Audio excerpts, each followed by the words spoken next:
been healing my Hashimotos for over 10 years and have been very successful. I have put my antibodies into remission, which is amazing. So I'm feeling really good. I just wanted to say hi today. I have some questions from Instagram. So we're going to go over those, and I hope you'll stick with me. If you have any questions, just chime in. Thank you so much. I'm in my car. Tell me if you can hear me and tell me where you're watching from.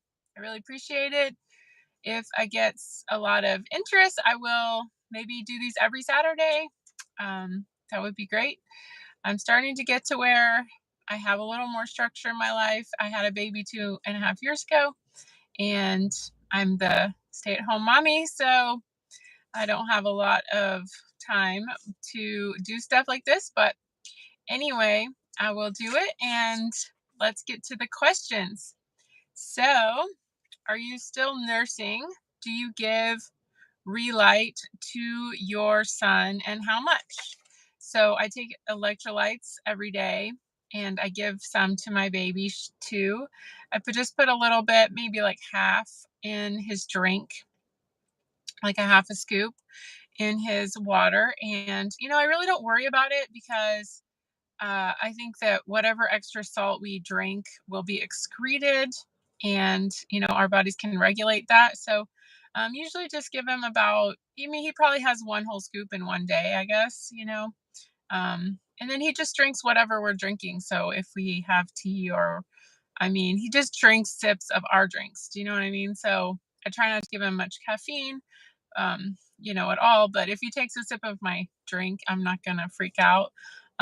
So anyway, yeah, probably about a scoop if you count the whole day, because he drinks my drinks and he drinks his own drinks. And so yeah, I use electrolytes. I use Relight when I'm at home, and then when I'm out, I usually use Element, because it comes in a packet.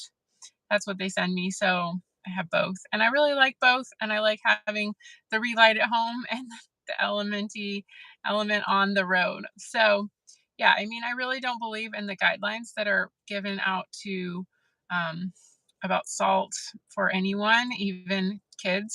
So I think our bodies can just naturally regulate and excrete what we don't want or what we don't need. So all right, let's go to the next one. I get bored with meat and force myself to eat it, and I can't do spices yet. If you're watching, just please tell me if you can hear me and where you're watching from. I appreciate it. Okay, I just want to know if this is recording correctly. And all right, so I get bored with meat and I force myself to eat it. I can't do spices yet. I guess they're doing, they're more of an autoimmune issue. So the thing is with spices, if you have autoimmune disease, then it is a good idea to take them out at the beginning, and then you can add them back. But people always get so hung up on meat, meat, meat. Carnivore diet is anything from an animal. So eat fish, eat shellfish, eat cheese, butter, cream, yogurt, have raw milk. There's a lot of things that aren't just red meat. So, and get experimental with goat or lamb, or, there was a time when I was pregnant, I did not want red meat. And I ate a lot of seafood. I ate a lot of chicken. I could eat a lot of chicken thighs at that time, chicken wings.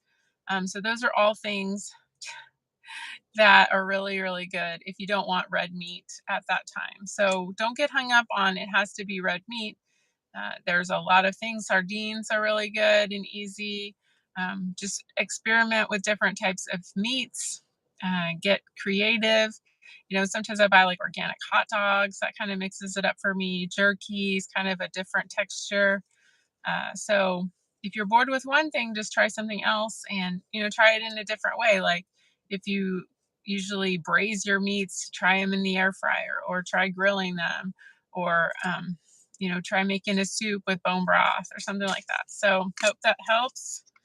And then there's somebody asked me if my sister's carnivore. Me and my sister wrote an ebook about carnivore, and it was really, really, really good. And I still sell it at carnivore30.info. And my sister's, I'd say she's mostly carnivore. She's kind of meat based now. she and I have a lot of trouble like with our weight and stuff. And so she's always experimenting with something to try to lose weight.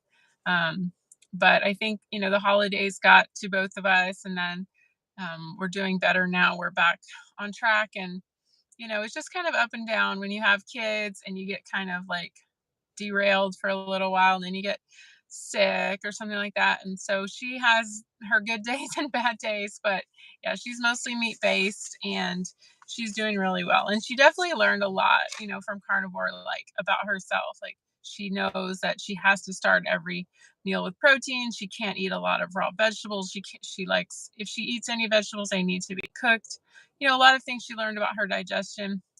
So if anybody can hear me, if you could just leave a comment, that'd be great, and tell me where you're watching from and, what's going on. If you can hear me, really be great.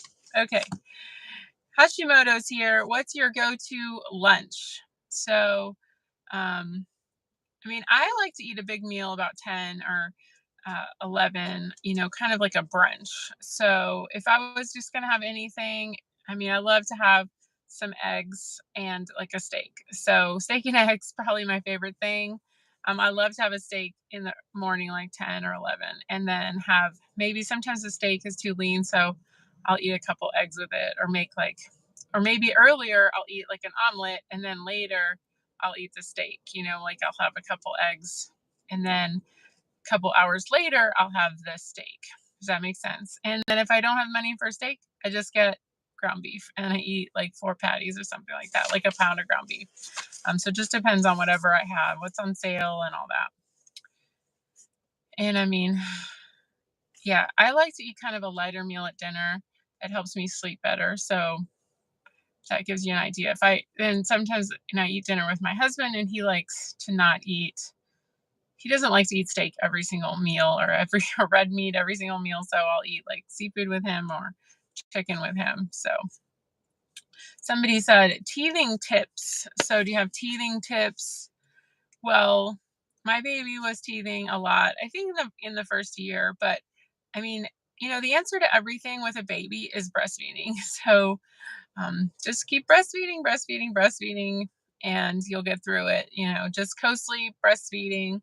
That's the answer to everything with a baby. So just do that and there'll be many sleepless nights. Yeah. But, as long as he's sleeping next to you, you'll get some sleep and then you'll nurse more and then you'll sleep and then you'll nurse and then you'll sleep and you'll get through it and you'll survive eventually. So, um, I think that's what we're meant to do.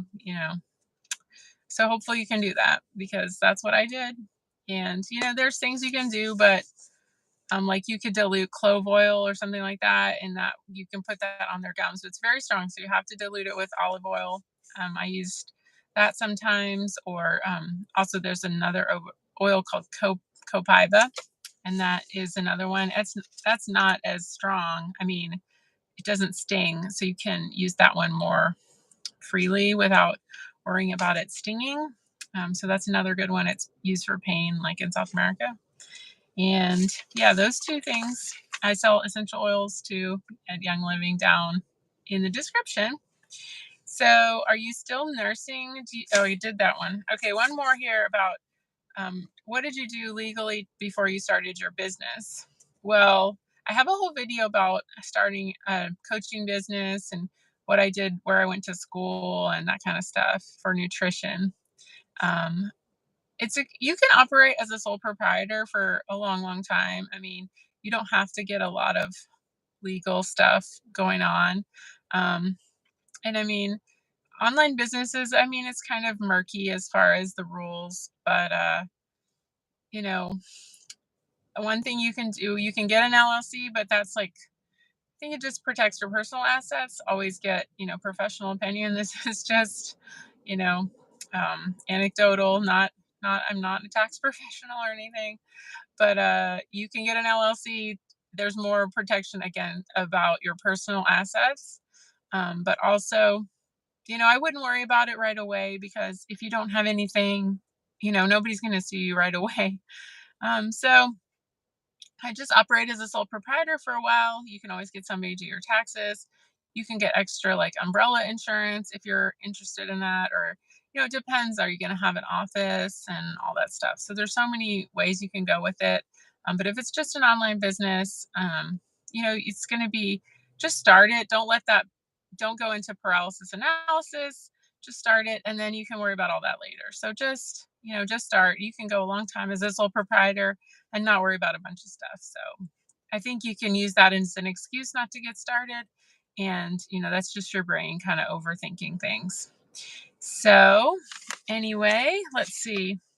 I did a video, and no, I went to the doctor this week and I did more blood work. So leave a comment down below if you want to see my blood work, and make a video about it. I was shocked that, it was unbelievably good. I couldn't believe it was better than I even thought. So it was crazy. I have a nurse practitioner, and she just kept saying, "Are you on supplements? Do you take supplements for like every different category?" And I was like, "No." I was like, "I'm on the carnivore diet." She just like couldn't believe that I didn't take supplements because my levels were so high, like my HDL, my B12. Um, she was just like, "Do you eat a lot of fish?" And I was like, "No, like I don't really care about fish. I always want red meat whenever I'm eating. I eat fish some, but not like that much."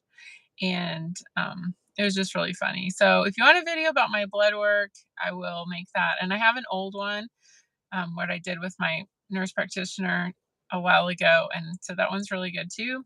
And yeah, just leave a comment down below what you think about my video, and I really appreciate you watching. We'll see you next time. Please subscribe, share with a friend, and thank you so much. Bye bye.